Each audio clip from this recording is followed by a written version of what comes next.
ശരീരഭാരം കൂടുക അല്ലെങ്കിൽ അമിതവണ്ണം വെക്കുക എന്നുള്ളതിൻ്റെ പ്രധാന കാരണം എന്ന് പറഞ്ഞാൽ നമ്മൾ അമിതമായിട്ട് ഭക്ഷണം കഴിക്കും. ഫുൾ ടൈം ഭക്ഷണം കഴിച്ചുകൊണ്ടിരിക്കുകയാണ്. നമ്മൾ വെയിറ്റ് കുറയ്ക്കാൻ വേണ്ടിയിട്ട് ഏറ്റവും നല്ലതെന്ന് പറഞ്ഞാൽ നമ്മുടെ ഭക്ഷണം കഴിക്കുന്നതിൻ്റെ ടൈം ഒന്ന് കൺട്രോൾ ചെയ്യുക. അപ്പോൾ അതിൻ്റെ ഭാഗമായിട്ട് നമുക്കിന്ന് ഇൻ്റർമീഡിയൻറ്റ് ഫാസ്റ്റിംഗ് എങ്ങനെ ചെയ്യാം, എന്തൊക്കെ ഭക്ഷണങ്ങളാണ് കഴിക്കേണ്ടത്, എന്തൊക്കെയാണ് ഒഴിവാക്കേണ്ടത് എന്നൊക്കെ നമുക്ക് ഈ വീഡിയോയിലൂടെ നോക്കാം. ഞാൻ ഡോക്ടർ പ്രിയ, കലോഞ്ചി ഡയറ്റിലെ മെഡിക്കൽ ഓഫീസറാണ്. അപ്പോൾ എന്താണ് ഇൻ്റർമീഡിയൻറ്റ് ഫാസ്റ്റിംഗ്? പേര് പറയും പോലെ ഇടവിട്ടുള്ള ഉപവാസം.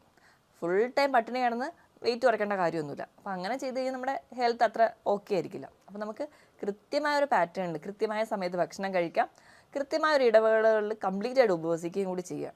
പക്ഷേ നമുക്ക് വെള്ളമോ അല്ലെങ്കിൽ ചായയോ കാപ്പിയോ പാലും മധുരവും ഇല്ലാതെ കുടിക്കുന്നതിന് യാതൊരുവിധ തെറ്റുമില്ല. അങ്ങനെ ചെയ്യുന്ന ഒരു തരത്തിലുള്ള ഫാസ്റ്റിങ്ങിനെയാണ് നമ്മൾ ഇൻ്റർമീഡിയൻറ്റ് ഫാസ്റ്റിംഗ് എന്ന് പറയുന്നത്. അപ്പോൾ ഇങ്ങനെ ഇൻ്റർമീഡിയൻറ്റ് ഫാസ്റ്റിംഗ് ചെയ്യുമ്പോൾ നമ്മുടെ വണ്ണം കുറയും, അതോടൊപ്പം തന്നെ മറ്റ് പല ഗുണങ്ങളും ഉണ്ട്. ഇൻ്റർമീഡിയൻറ്റ് ഫാസ്റ്റിംഗ് പല രീതിയിൽ ചെയ്യാം. അപ്പം ഒരു ഉദാഹരണം വെച്ച് പറയുകയാണെങ്കിൽ നമ്മൾ കഴിക്കുന്ന സമയം എന്ന് പറഞ്ഞാൽ ഇപ്പോൾ രാവിലത്തെ ഒരു ബ്രേക്ക്ഫാസ്റ്റ് എന്ന് പറഞ്ഞാൽ ഒരു 11 മണിക്ക് കഴിക്കുക. വൈകുന്നേരം നമ്മുടെ ഡിന്നർ, അതായത് നമ്മുടെ ഫുഡ് ടൈം ക്ലോസ് ചെയ്യുന്നത് ഒരു 6 മണിക്ക്. അതായത് നമ്മളൊരു 16 മണിക്കൂർ ഉപവസിക്കുന്നു, 8 മണിക്കൂർ നമുക്ക് ഫുഡ് കഴിക്കാൻ ടൈമുണ്ട്. ഈ 8 മണിക്കൂർ ഫുഡ് കഴിക്കുക എന്ന് പറഞ്ഞാൽ കംപ്ലീറ്റ്ലി 8 മണിക്കൂർ നിങ്ങൾ ഫുഡ് കഴിച്ചുകൊണ്ടിരിക്കണം എന്നല്ല.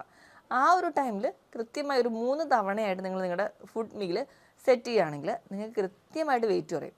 നമ്മൾ വെയിറ്റ് കുറയുക എന്നുള്ളത് പ്രധാന ഉദ്ദേശം എന്ന് പറഞ്ഞു കഴിഞ്ഞാൽ പല രോഗങ്ങളെയും നമുക്ക് തടയാൻ പറ്റും. മിക്ക ജീവിതശൈലി രോഗങ്ങൾ, ഇപ്പം അമിതവണ്ണം കൊണ്ടാണ് പല പല രോഗങ്ങളുണ്ടാവുക. ഇപ്പം യൂറിക് ആസിഡോ, ഫാറ്റി ലിവർ, അല്ലെങ്കിൽ നമുക്ക് ഉണ്ടാകുന്ന കൊളസ്ട്രോൾ, BP, ഇതെല്ലാം ഇൻ്റർലിങ്ക്ഡ് ആണ്. PCOD പോലെയുള്ള കണ്ടീഷൻ സ്ത്രീകൾക്ക് കൂടാനുള്ളൊരു കാരണവും അമിതവണ്ണം കൊണ്ടാണ്. ഇതെല്ലാം ഒരു സൈക്കിൾ പോലെ ലിങ്ക്ഡ് ആണ്. ഈ ഒരു രോഗങ്ങൾ ഉണ്ടാകുന്നതിൻ്റെ ഭാഗമായിട്ട് വണ്ണം വെക്കുന്നു. ഈ വണ്ണം വെക്കുന്നതിൻ്റെ ഭാഗം ഈ ഒരു ഇതിൻ്റെ ലെവൽ കൂടിക്കൊണ്ടേയിരിക്കുന്നു. അപ്പോൾ നമുക്കിത് എല്ലാം കൺട്രോൾ ചെയ്യണമെങ്കിൽ മെഡിസിനെ ഡിപ്പെൻഡ് ചെയ്ത് കഴിഞ്ഞാൽ അതിൻ്റേതായ പാർശ്വഫലങ്ങൾ ഒരുപാടുണ്ടാവും. അപ്പോൾ മെഡിസിനെ ഡിപ്പെൻഡ് ചെയ്യാതെ ഹെൽത്തി ആയിട്ടിരിക്കാൻ വേണ്ടി ഏറ്റവും നല്ല മാർഗ്ഗം എന്ന് പറഞ്ഞാൽ ഇൻ്റർമീഡിയൻറ്റ് ഫാസ്റ്റിംഗ് ആണ്. അപ്പോൾ എങ്ങനെയൊക്കെ ഇൻ്റർമീഡിയൻറ്റ് ഫാസ്റ്റിംഗ് ചെയ്യാം?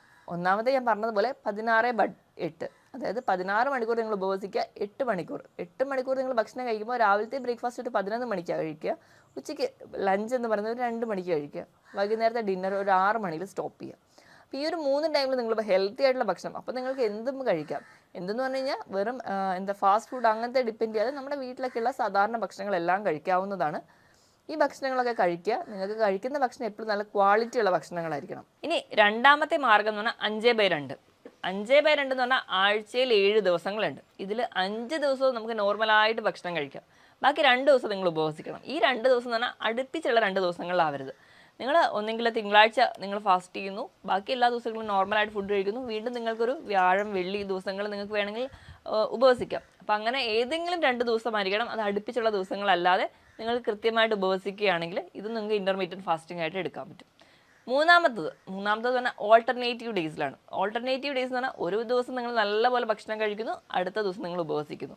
തിങ്കളാഴ്ച ഞാൻ ഹെൽത്തി ആയിട്ട് ഫുൾ ടൈം ഫുഡൊക്കെ കഴിച്ച് നോർമൽ ലൈഫ് സ്റ്റൈലായിരിക്കും. ചൊവ്വാഴ്ചയാകുമ്പോൾ നിങ്ങൾ ഡയറ്റിലോട്ട് അല്ലെങ്കിൽ ഉപവാസത്തിലോട്ട് പോകുന്നു.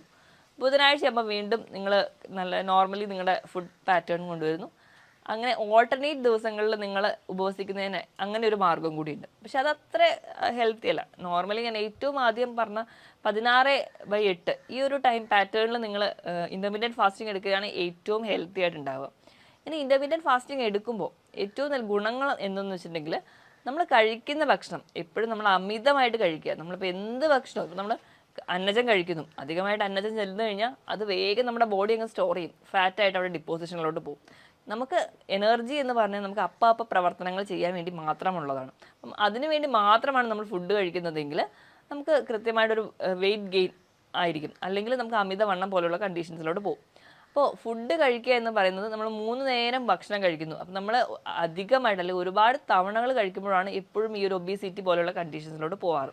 അപ്പോൾ ഇൻ്റർമീഡിയൻറ്റ് ഫാസ്റ്റിങ്ങിൽ ഈ ഒരു ടൈം റെഗുലേഷൻ വരികയാണെങ്കിൽ തന്നെ ഒരു പരിധി വരെ നിങ്ങൾക്ക് വെയിറ്റ് കുറയ്ക്കാൻ പറ്റും. എപ്പോഴും നമ്മൾ ഫുഡ് കഴിക്കുന്ന പാറ്റേൺ അല്ലെങ്കിൽ ആക്റ്റീവ് ആയിരിക്കുന്ന സമയത്ത് തന്നെ ഫുഡ് കഴിക്കാൻ വേണ്ടി നോക്കുക. നമ്മൾ വിചാരിക്കും ഉപവസിക്കുകയാണെങ്കിൽ നമ്മൾ ഉറങ്ങുന്ന സമയത്ത് മാത്രം ഉപവസിച്ചാൽ പോരെ, ബാക്കി ടൈമിലൊക്കെ ഫുഡ് കഴിക്കാമല്ലോ. എപ്പോഴും നമ്മൾ ആക്റ്റീവ് ആയിരിക്കുന്നത്. അതുകൊണ്ടാണ് നമ്മൾ പകൽ സമയത്ത് 3 നേരം ഭക്ഷണം കഴിക്കാൻ പറയുന്നത്. നമ്മൾ ആക്റ്റീവ് ആയിരിക്കുന്ന സമയത്ത് ഭക്ഷണം കഴിച്ച് കഴിഞ്ഞാൽ നമ്മൾ ആ ഒരു പ്രവർത്തനങ്ങൾക്ക് ഏർപ്പെടുന്ന സമയത്ത് നമ്മുടെ എനർജി ലോസ് ഉണ്ടാവുകയും വെയിറ്റ് ഗെയിൻ ഉണ്ടാവില്ല. അതിൻ്റെ ഭാഗമായിട്ടാണ് നമ്മൾ പകൽ സമയത്ത് ഭക്ഷണം കഴിക്കാൻ പറയുന്നത്. ഇനി ഇൻ്റർമീഡിയൻറ്റ് ഫാസ്റ്റിംഗ് നിങ്ങൾക്ക് പല രീതിയിൽ അതിനെ അഡ്ജസ്റ്റ് ചെയ്യാം. ഈ ഒരു ടൈം അല്ലെങ്കിൽ ഈ ഒരു ഗ്യാപ്പിൽ നിങ്ങൾ ഫാസ്റ്റ് ചെയ്യണം എന്ന് മാത്രമേ ഉള്ളൂ. അപ്പോൾ അതെങ്ങനെയൊക്കെ ചെയ്യാമെന്ന് വെച്ചിട്ടുണ്ടെങ്കിൽ ഇപ്പോൾ രാവിലെ ഒരുപാട് നേരത്തെ എണീക്കുന്ന ഒരാളാണ്, രാവിലെ ഒരു 4 മണി 5 മണി സമയത്ത് എണീക്കുന്ന ഒരാളാണെങ്കിൽ അവർക്ക് 11 മണി വരെ ബ്രേക്ക്ഫാസ്റ്റ് വരെ കാത്തിരിക്കാൻ പറ്റില്ല. അപ്പോൾ അവർക്ക് അവരുടെ ബ്രേക്ക്ഫാസ്റ്റ് ടൈം ഒരു 7 മണിക്കാക്കാം. അതുപോലെ തന്നെ അവരുടെ ലഞ്ച് ഒരു 12 മണിക്കാക്കുന്നു. കുറച്ചുകൂടെ നേരത്തെ അവരവരുടെ ഡിന്നർ കഴിക്കുന്നു. അങ്ങനെ സ്റ്റോപ്പ് ചെയ്യാം. ഇനി മറ്റ് പല ആൾക്കാരാണെങ്കിലും രാത്രി ടൈമിലായിരിക്കും കൂടുതൽ ആക്റ്റീവ്. അതായത് ഒരു 9 മണിക്കൊക്കെയാണ് അവരുടെ ഡിന്നർ സ്റ്റോപ്പ് ചെയ്യുന്നതെങ്കിൽ പിറ്റേന്ന് അവരുടെ ബ്രേക്ക്ഫാസ്റ്റ് സ്റ്റാർട്ട് ചെയ്യുമ്പോൾ ഒരുപാട് ലേറ്റ് ആയിട്ട് സ്റ്റാർട്ട് ചെയ്യാം. പക്ഷേ അത് അത്ര ഒരു ഹെൽത്തി ഹാബിറ്റ് അല്ല. ഇപ്പോഴും നമ്മുടെ ബ്രേക്ക്ഫാസ്റ്റ് ആണ് നമ്മുടെ ബ്രെയിനിൻ്റെ ഫുഡ് എന്ന് പറഞ്ഞാൽ. അപ്പോൾ നമ്മൾ ബ്രേക്ക്ഫാസ്റ്റ് മാക്സിമം ഹെൽത്തി ആയിട്ടോ അല്ലെങ്കിൽ കൃത്യസമയത്ത് തന്നെ കഴിക്കേണ്ടതുള്ളതുകൊണ്ട് ഏറ്റവും നല്ലൊരു പാറ്റേൺ എന്ന് പറഞ്ഞാൽ രാവിലെ 11 മണിക്ക് അല്ലെങ്കിൽ 10 മണിക്ക് സ്റ്റാർട്ട് ചെയ്യുക, വൈകുന്നേരം ഒരു 6 മണിക്ക് സ്റ്റോപ്പ് ചെയ്യാം. അപ്പം ഈ തുടക്കക്കാർക്ക് ഈ ഒരു ടൈം ഡ്യൂറേഷൻ അല്ലെങ്കിൽ 16 മണിക്കൂർ ഫാസ്റ്റ് ചെയ്യുക എന്ന് പറയുന്നത് വളരെ ബുദ്ധിമുട്ടാണ്.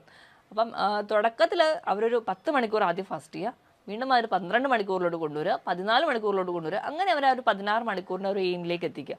അങ്ങനെ ഒരു സ്ലോ പ്രോസസ്സാണ്. ഒറ്റയടിക്ക് നമ്മൾ ഒരു 16 മണിക്കൂർ ഫാസ്റ്റ് ചെയ്യുന്ന സമയത്ത് നമുക്ക് ഒരുപാട് ഹെൽത്ത് ഇഷ്യൂസ് ഒക്കെ വരാനുള്ള ചാൻസ് കൂടുതലാണ്. അപ്പോൾ നിങ്ങൾ എപ്പോഴും ഒരു ഫാസ്റ്റിംഗ് തുടങ്ങുമ്പോൾ ഇപ്പോഴും കൃത്യമായ ഒരു ഡയറ്റീഷ്യൻ്റെ അഡ്വൈസ് വേണം. നമ്മുടെ ഇഷ്ടപ്രകാരം ഫാസ്റ്റ് ചെയ്യാതെ നമ്മുടെ ഹെൽത്തൊക്കെ നോക്കിയിട്ട് നമ്മൾ കൃത്യമായ ഒരു ഡോക്ടറുടെ കൺസൾട്ടേഷനൊക്കെ എടുത്ത് ഒരു ഡയറ്റീഷ്യൻ്റെ അഡ്വൈസ് പ്രകാരം മാത്രം എന്തൊക്കെ ഭക്ഷണം കഴിക്കണം, അല്ലെങ്കിൽ അത് എങ്ങനെയൊക്കെ കഴിക്കണം, നമ്മുടെ ഹെൽത്ത് ചെക്കപ്പും നമ്മുടെ വൈറ്റൽസ് ഒക്കെ ഓക്കെ ആണോ എന്ന് നോക്കിയിട്ട് മാത്രമേ ഒരു ഡയറ്റിലോട്ട് പോകാവുള്ളൂ. ഇനി ഇൻ്റർമീഡിയറ്റ് ഫാസ്റ്റിംഗ് ചെയ്യുമ്പോൾ എന്തൊക്കെ ഗുണങ്ങളാണ് നമുക്ക് ഉണ്ടാവുക നോക്കാം. ഒന്നാമതായിട്ട് നമുക്ക് വെയിറ്റ് കുറയാൻ പറ്റും, കാരണം നമ്മുടെ എക്സ്ട്രാ ഉള്ള ഫാറ്റൊക്കെ അവിടെ ബേൺ ചെയ്യാം. ഇനി രണ്ടാമത്തെ ഏറ്റവും വലിയൊരു ഗുണം എന്ന് പറഞ്ഞാൽ നമ്മുടെ ഇൻസുലിൻ റെസിസ്റ്റൻസ് എന്ന് പറഞ്ഞൊരു കണ്ടീഷൻ നമ്മുടെ ശരീരത്തിൽ നിന്ന് വളരെയധികം കുറയ്ക്കാൻ സഹായിക്കും. ഇൻസുലിൻ റെസിസ്റ്റൻസ് എന്ന് പറഞ്ഞിട്ടുണ്ടെങ്കിൽ നമ്മൾ എന്ത് ഭക്ഷണം കഴിച്ചാലും അത് നമ്മുടെ ശരീരം സ്റ്റോർ ചെയ്യാനുള്ള ടെൻഡൻസിയാണ് നമ്മൾ ഇൻസുലിൻ റെസിസ്റ്റൻസ് എന്ന് പറയാം. അപ്പോൾ ഇൻസുലിൻ റെസിസ്റ്റൻസ് കൊണ്ടുണ്ടാകുന്ന രോഗങ്ങളാണ് ടൈപ്പ് 2 ഡയബറ്റീസ്, PCOD പോലെയുള്ള കണ്ടീഷൻസ് ഒക്കെ. അപ്പോൾ ഇതൊക്കെ റെഗുലേറ്റ് ചെയ്യാനോ ഇതൊക്കെ കംപ്ലീറ്റ്ലി ഒരു മെഡിസിൻസിലോട്ട് പോകുന്നതിൻ്റെ മുൻപായിട്ട് നമുക്ക് തന്നെ കൺട്രോൾ ചെയ്യാൻ പറ്റുന്ന ഒരു രീതിയാണ് ഇൻ്റർമീഡിയറ്റ് ഫാസ്റ്റിങ്ങിലൂടെ നമുക്ക് ഉണ്ടാവുക. നമുക്ക് എക്സസ് ആയിട്ട് നമ്മുടെ ശരീരത്തിൽ ഒരു ഫാറ്റും സ്റ്റോർ ചെയ്യത്തില്ല, അതിൻ്റെ ഭാഗമായിട്ട് വെയിറ്റ് കൂടത്തില്ല. അങ്ങനെ നമുക്ക് ആ ഒരു രോഗത്തിനെ കൺട്രോൾ ചെയ്യാൻ പറ്റും. മൂന്നാമതായിട്ട് നമ്മുടെ ഗ്രോത്ത് ഹോർമോണിനെയൊക്കെ സ്റ്റിമുലേറ്റ് ചെയ്യും. നമ്മുടെ ഗ്രോത്ത് ഹോർമോൺ എന്ന് പറഞ്ഞു കഴിയുമ്പോൾ നമ്മുടെ ശരീരത്തിലുള്ള മിക്ക നോർമൽ മെറ്റബോളിക് ആക്ടിവിറ്റീനെ സഹായിക്കുന്നതാണ്. അതായത് ഫാറ്റ് ബേൺ ചെയ്യാൻ, എക്സസ് ആയിട്ടുള്ള ഫാറ്റിനെയൊക്കെ ഉരുക്കി കളയാൻ വേണ്ടി സഹായിക്കുന്ന ഒന്നാണ്. അപ്പോൾ ഗ്രോത്ത് ഹോർമോൺ കൂടുന്നതിൻ്റെ ഭാഗമായിട്ട് നമുക്ക് ആ ഒരു ഫാറ്റ് ബേണിംഗ് പ്രോസസ്സ് അവിടെ നടക്കും. ഇനി നാലാമതായിട്ട് നമ്മുടെ സെല്ല് റിപ്പയർ ചെയ്യാൻ പറ്റും. സെല്ല് റിപ്പയർ എന്ന് പറഞ്ഞാൽ നോർമലി നമ്മുടെ ശരീരത്തിലെ എല്ലാ സെൽസും അല്ലെങ്കിൽ എല്ലാ അവയവങ്ങളും എപ്പോഴും ഫങ്ഷനിങ്ങിലായിരിക്കും. അപ്പോൾ നമ്മുടെ അവയവങ്ങൾക്കൊന്നും പ്രത്യേകിച്ച് ഒരു റെസ്റ്റ് ഒന്നും കിട്ടുന്നില്ല. നമ്മൾ ഈ ഒരു ഉപവസിക്കുക ഒരു ഇൻ്റർമീഡിയറ്റ് ഫാസ്റ്റിങ്ങിലോട്ട് വരുന്ന സമയത്ത് നമ്മുടെ വയറിന് അല്ലെങ്കിൽ നമ്മുടെ ആമാശയത്തിൽ ഒരു വിധമൊക്കെ ഒരു റെസ്റ്റ് കിട്ടുന്നുണ്ട്. അതിൻ്റെ ഭാഗമായിട്ട് നമ്മുടെ തലച്ചോറിനും കുറച്ച് പ്രവർത്തനത്തിനൊക്കെ ഒരു റെസ്റ്റ് കിട്ടുന്നുണ്ട്. അപ്പോൾ അങ്ങനെ നമ്മുടെ ശരീരത്തിന് ഒരു ചെറിയ റെസ്റ്റ് കൊടുക്കുന്ന സമയത്ത് നമ്മുടെ സെൽ റിപ്പയർ എന്നൊരു പ്രോസസ്സിലോട്ട് നടക്കുകയും അതിലേക്ക് ഉണ്ടാകുന്ന പല ടോക്സിൻസും പുറന്തള്ളാൻ വേണ്ടി സഹായിക്കുന്നുണ്ട്. ഇനി നാലാമതായിട്ട് നമുക്ക് ആൻറ്റി ഓക്സിഡൻറ്റ് ഫംഗ്ഷൻ വഴി നമുക്ക് ക്യാൻസറസ് ആയിട്ടുള്ള പല പ്രവർത്തനങ്ങളെയും അത് തടയുന്നുണ്ട്. അതായത് നമുക്ക് ക്യാൻസറസ് ടെൻഡൻസി വരുന്നതൊക്കെ കുറയ്ക്കുന്നതായി കാണാം. ഇങ്ങനെ നമ്മൾ സെൽ റിപ്പയറിംഗ് വഴി അല്ലെങ്കിൽ ഇൻ്റർമീഡിയറ്റ് ഫാസ്റ്റിംഗ് ഒക്കെ ചെയ്യുന്നതിൻ്റെ ഭാഗമായിട്ട് ഒരു ആൻറ്റി ഓക്സിഡൻറ്റ് ഫംഗ്ഷൻ നടക്കുന്നതുകൊണ്ട് തന്നെ നമുക്ക് ക്യാൻസറസ് ആയിട്ടുള്ള ഗ്രോത്തുകളോ അല്ലെങ്കിൽ അതുപോലെ ഉണ്ടാകുന്ന വളർച്ചകളെ ഒരു പരിധി വരെ നമ്മൾ കുറയുന്നതായിട്ട് പല പഠനങ്ങളിലും പറയുന്നുണ്ട്. ഇനി ഇൻ്റർമീഡിയറ്റ് ഫാസ്റ്റിംഗ് ചെയ്യുമ്പോൾ നമുക്ക് ഭക്ഷണത്തിൽ എന്തൊക്കെ ശ്രദ്ധിക്കണം എന്ന് നോക്കാം. ഞാൻ പറഞ്ഞല്ലോ ഇൻ്റർമീഡിയറ്റ് ഫാസ്റ്റിംഗ് ചെയ്യുമ്പോൾ നിങ്ങൾക്ക് എന്ത് ഭക്ഷണവും കഴിക്കാം. പക്ഷേ അങ്ങനെ കഴിക്കാമെന്ന് പറയുമ്പോഴും അതിനൊരു ലിമിറ്റേഷൻ ഉണ്ട്. നമ്മൾ എപ്പോഴും കഴിക്കാൻ തിരഞ്ഞെടുക്കുന്ന ഭക്ഷണം കുറച്ചുകൂടെ ഹെൽത്തി ആണ് അല്ലെങ്കിൽ നല്ല ക്വാളിറ്റി വൈസ് ഓക്കെ ആണോ എന്ന് ഉറപ്പ് വരുത്തണം. അതിനായിട്ട് ഏറ്റവും ആദ്യമായിട്ട് നമ്മൾ ഒഴിവാക്കേണ്ടതെന്ന് പറഞ്ഞാൽ അന്നജത്തിൻ്റെ അളവ് നല്ലപോലെ കുറയ്ക്കുക. അതുപോലെ തന്നെ പഞ്ചസാരയുടെ ഉപയോഗം കംപ്ലീറ്റ്ലി ഒഴിവാക്കുക. പഞ്ചസാരയുടെ ഉപയോഗം കുറയ്ക്കുന്നതിനോടൊപ്പം തന്നെ നിങ്ങൾ ബേക്കറി ഐറ്റംസ് അതായത് പേസ്ട്രീസ്, കേക്ക്സ്, കുക്കീസ് ഇതിൻ്റെയൊക്കെ ഉപയോഗം കംപ്ലീറ്റ്ലി നിർത്തണം. കാരണം ഇതിലൊക്കെയുള്ള ഫ്രക്ടോസ് എന്ന് പറയുന്ന കണ്ടന്റ് ഒരു പരിധി കഴിഞ്ഞ് കഴിഞ്ഞാൽ അത് കൺവേർട്ട് ചെയ്ത് ഫാറ്റായിട്ട് നമ്മുടെ ശരീരത്തിൽ ഡിപ്പോസിറ്റേഷൻ നടക്കും. അപ്പോൾ അതുകൊണ്ട് തന്നെ ഇതിൻ്റെ ഉപയോഗം കുറയ്ക്കുക. അതുപോലെ തന്നെ ഫാസ്റ്റ് ഫുഡ് അല്ലെങ്കിൽ പ്രോസസ്സ് ചെയ്ത ഭക്ഷണങ്ങൾ, ടിൻഡ് ഫുഡ്, പാക്കറ്റിൽ കിട്ടുന്ന ഭക്ഷണങ്ങൾ ഇതൊക്കെ കംപ്ലീറ്റ്ലി സ്റ്റോപ്പ് ചെയ്യുക. ഇതൊക്കെ സ്റ്റോപ്പ് ചെയ്താൽ മാത്രമേ നമുക്ക് ആ ഒരു ഫാറ്റ് ബേണിംഗ് പ്രോസസ്സ് ആദ്യമേ നടക്കുകയുള്ളൂ. അല്ലെങ്കിൽ ഈ പറയുന്ന ഭക്ഷണങ്ങളെല്ലാം കൺവേർട്ട് ചെയ്ത് സ്റ്റോർ ചെയ്യുന്നത് ഫാറ്റിൻ്റെ ഫോമിലാണ്. ഇനി നമ്മൾ എന്തൊക്കെ കഴിക്കണം എന്ന് നോക്കി കഴിഞ്ഞിട്ടുണ്ടെങ്കിൽ എപ്പോഴും ഹെൽത്തി ആയിട്ടിരിക്കാൻ വേണ്ടി നമുക്ക് എല്ലാവർക്കും അറിയാം വെജിറ്റബിൾസും ഫ്രൂട്ട്സാണ് നമ്മളെ കൂടുതൽ സഹായിക്കുന്നത്. അതിനോടൊപ്പം തന്നെ പ്രോട്ടീൻസും ധാരാളമായി കഴിക്കുക.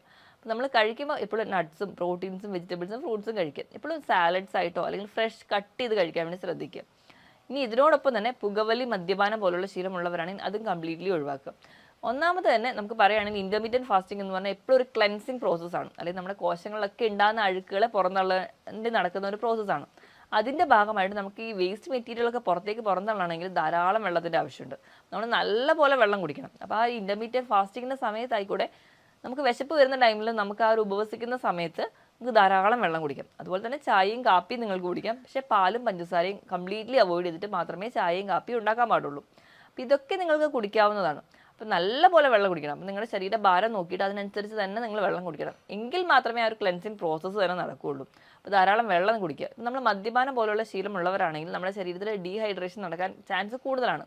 അപ്പോൾ അങ്ങനെ ഡീഹൈഡ്രേഷൻ വരുമ്പോൾ ഈ ഒരു ക്ലെൻസിങ് പ്രോസസ്സ് നടക്കില്ല. അതുകൊണ്ട് തന്നെ ഇൻ്റർമീഡിയറ്റ് ഫാസ്റ്റിംഗ് ഹെൽത്തി ആയിരിക്കില്ല.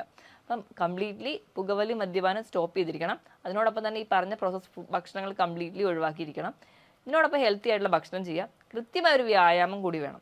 ഭക്ഷണം എത്രത്തോളം കംപ്ലീറ്റ്ലി കൺട്രോൾ ചെയ്യുന്നു അത്രയും തന്നെ ഇമ്പോർട്ടൻസ് ഉണ്ട് വ്യായാമത്തിൽ. നിങ്ങൾ എപ്പോഴും ഒരു ഫിറ്റ്നസ് ട്രെയിനറിൻ്റെ അഡ്വൈസ് പ്രകാരം നിങ്ങൾ ആഴ്ചയിൽ 5 ദിവസമെങ്കിലും ഒരു അരമണിക്കൂർ മുതൽ 3/4 മണിക്കൂറായിട്ട് കൃത്യമായിട്ട് തന്നെ വ്യായാമം ചെയ്യുക. നിങ്ങളുടെ ഹെൽത്ത് ഓക്കെ ആണെന്ന് ഉറപ്പ് വരുത്തി ശരി.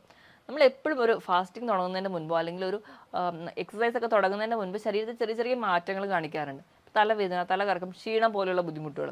അപ്പം അങ്ങനെ ചെറിയ രീതിയിലുള്ള വ്യായാമങ്ങളോ അല്ലെങ്കിൽ ചെറിയ രീതിയിലുള്ള ബുദ്ധിമുട്ടുകളാണ് നിങ്ങൾക്ക് ആദ്യം തുടങ്ങുന്നതെങ്കിൽ നമുക്കത് കുറച്ച് പതിയെ അല്ലെങ്കിൽ നമ്മുടെ ആ ഒരു ഡയറ്റിലോട്ട് വരുമ്പോൾ അല്ലെങ്കിൽ ആ ഒരു പാറ്റേൺ ബോഡി അക്സെപ്റ്റ് ചെയ്ത് കഴിയുമ്പോൾ നമുക്കത് കുറയുന്നതായിട്ട് കാണാം. നിങ്ങളുടെ ബുദ്ധിമുട്ടുകൾ നിങ്ങൾക്ക് കൺട്രോൾഡ് അല്ലാതെ പോവുകയാണെങ്കിൽ എപ്പോഴും ഒരു ഡോക്ടറുടെ കൺസൾട്ടേഷൻ നിങ്ങളെടുത്ത് നിങ്ങളുടെ ബുദ്ധിമുട്ടുകൾ എന്താണെന്ന് നോക്കി അതിന് വേണ്ട ട്രീറ്റ്മെൻറ്റ് അല്ലെങ്കിൽ നിങ്ങളുടെ ഡയറ്റിൽ വരുത്തേണ്ട മാറ്റങ്ങൾ എന്താണെന്ന് കൃത്യമായി തന്നെ നോക്കണം. എപ്പോഴും നമ്മൾ ഡയറ്റ് എടുക്കുമ്പം പല ആൾക്കാരും ചെയ്യുന്ന ഒരു തെറ്റെന്നുണ്ടെങ്കിൽ നമ്മൾ ഭക്ഷണം ഒരുപാട് അങ്ങ് കൺട്രോൾ ചെയ്യും. പക്ഷെ നമ്മൾ കഴിക്കുന്ന ഭക്ഷണത്തിലെ പ്രോട്ടീൻസും അല്ലെങ്കിൽ ന്യൂട്രിയൻസ് ഒക്കെ നമുക്ക് കുറയുന്നതിൻ്റെ ഭാഗമായിട്ടായിരിക്കും ഈ ക്ഷീണമൊക്കെ ഉണ്ടാവുക. അപ്പോൾ കൃത്യമായ ഒരു ഡയറ്റ് ചാർട്ടിലൂടെയാണ് നിങ്ങൾ നിങ്ങളുടെ ഭക്ഷണം നിയന്ത്രിക്കുന്നതെങ്കിൽ ഈ പറഞ്ഞ പ്രോട്ടീൻ്റെ ലോസോ അല്ലെങ്കിൽ മറ്റ് ന്യൂട്രിയൻസിൻ്റെ ലോസോ ഒന്നും ഉണ്ടാവില്ല. അതുകൊണ്ട് തന്നെ ഹെൽത്തി ആയിട്ട് ഇരിക്കാൻ പറ്റും. ഞാൻ ഈ പറഞ്ഞ ടോപ്പിക്കിൽ ആർക്കെങ്കിലും എന്തെങ്കിലും ഡൗട്ട് ഉണ്ടെങ്കിൽ താഴെ കാണുന്ന നമ്പറിൽ കോൺടാക്ട് ചെയ്യുക. മറ്റൊരു ഹെൽത്ത് ടോപ്പിക്കുമായിട്ട് വീണ്ടും കാണുന്നവരെ നന്ദി.